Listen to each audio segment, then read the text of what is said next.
I'm Dan Akroyd. Since childhood, I have been fascinated with the invisible world. A world which can help us get through life if we know how to draw upon its power.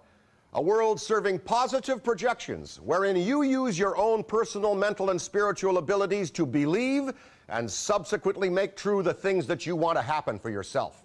Also healing, miracles, the presences of spirits and beings once living, now gone into another life, but who continue to intrude into our waking consciousness by, for instance, haunting people or places. The implicit potential indestructibility of the soul must concern us. All of the foregoing are actual elements in our existence. Over half of the world believes in such phenomena.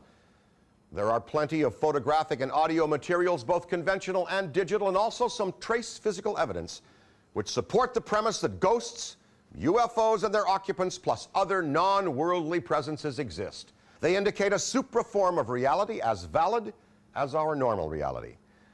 But there is no jar of ectoplasm, and no one will show us the bodies from Roswell. We've had nothing to touch until now.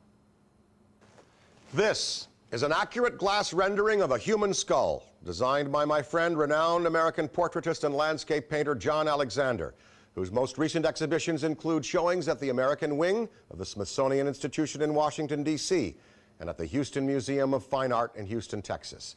It has been constructed to our demanding specifications after more than 2 years in development by one of the leading glass manufacturers in Europe, Bruni Glass. According to Bruni, no one has ever attempted to make a bottle of such quality and complexity as I hold in my hand. The obvious question is, why did we do this? John and I have always been avid researchers on the subject of the legendary 13 crystal heads, which have been unearthed at numerous locations and at various times on our planet. The story goes that 13 crystal heads have been found in places varying from the Yucatan Peninsula in Central America to the American Southwest in New Mexico and also in Tibet. There are now 7 heads known to be in mankind's custody. Mitchell Hedges in Ontario, Canada.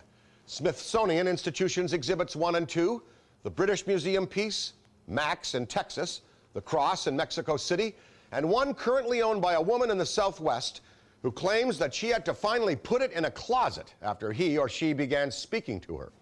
Scientists estimate that it took between 300 and 500 years to carve one of these heads from a single piece of quartz. However, in tests conducted on the Mitchell Hedges head by Hewlett-Packard Labs in the 1960s, they could find no discernible tool marks on the head to show how it was carved.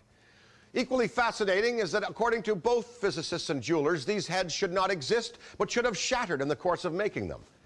In the film Indiana Jones, The Kingdom of the Crystal Skull, the well-known Mitchell Hedges piece is referenced, as well as the concept that some of these heads may have an extraterrestrial origin. Indeed, the Navajo believe they were bestowed as a gift to their people by higher beings, not of this earth, as a means of cataloging sacred cultural knowledge from the past, assessing the present, and foretelling the future. Contrary to the common perception of the skull as a symbol representing death, the people from these cultures, the Aztec, Mayan, and North American First Nations, for whom these artifacts possess sacred and mystical properties, associate the crystal heads with a life-affirming symbology. In ancient tellings, the heads are living and sentient, sources of knowledge, insight, and power. The Mexican Day of the Dead is an example of how in Latin America the skeleton is celebrated as an icon representing life beyond our corporeal existence. On the feast day, the dead are held to return and commune with the living. It is in this spirit that we brought our project this far. We now have a touchstone and replica, which allows us, if we wish, to connect to the message of the crystal head's purpose on earth, the enlightenment of humankind to the spiritual awakening, which can occur in all of us, and the acceptance that there is more to life than mere material reality. Hopefully, this acceptance will lead to a less violent and more harmonious world as we respect the idea of higher power sources. Now, what to put in a bottle laden with such symbology and iconographic value? Such a symbol, which speaks to our own common universality, should have joy associated with it, shouldn't it? Also, since we are challenging traditional belief with the legend, the project should have a challenging aspect to it as well. We have this mystic symbol in which we have chosen to enclose joy in the form of a very pure alcoholic beverage. Which beverage, however? Only the most challenging arena in the legal recreational consumables industry: vodka. Why another vodka? because we have an opportunity to do something different and indeed enlightened in this category. Since we are encouraging discussion on matters of spirit, we must do so in an earnest, heartfelt, and credible manner. The liquid in these bottles must be the purest as is achievable. To tell you how we did achieve this, I'm going to turn you over now to my friend Phil Power of the Newfoundland Liquor Corporation, where we are manufacturing Crystal Head Vodka. We chose Newfoundland because of the purity of their land and their water. Newfoundland is known in Canada as the Rock, and for good reason. It's located off the coast of Canada, about 1,000 miles east of New York. It's so far east, it's in its own time zone, and it is in the easternmost part of North America. Therefore, it is far away from most forms of pollution and enables us to use some of the purest ingredients possible.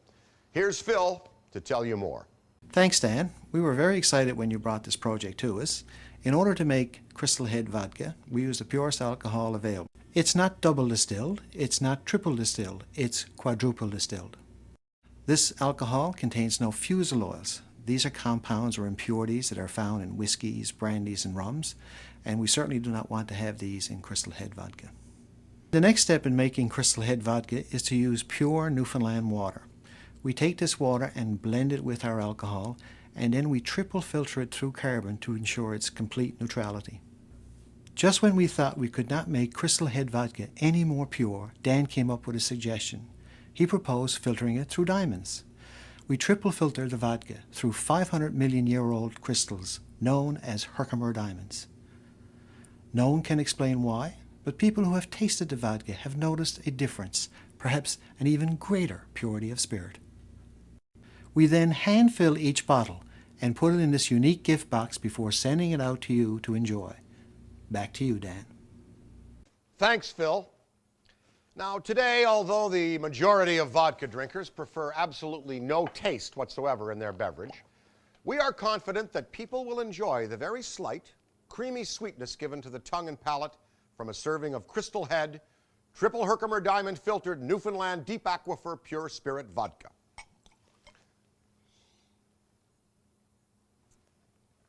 Perfect as a lone shot, chilled, or served in a signature drink of the mixologist's own creation, the Headstone, the Headbanger.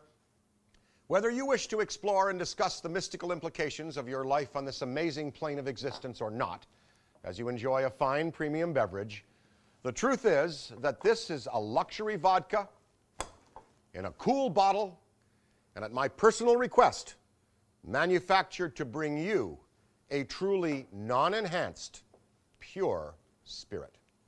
Thank you.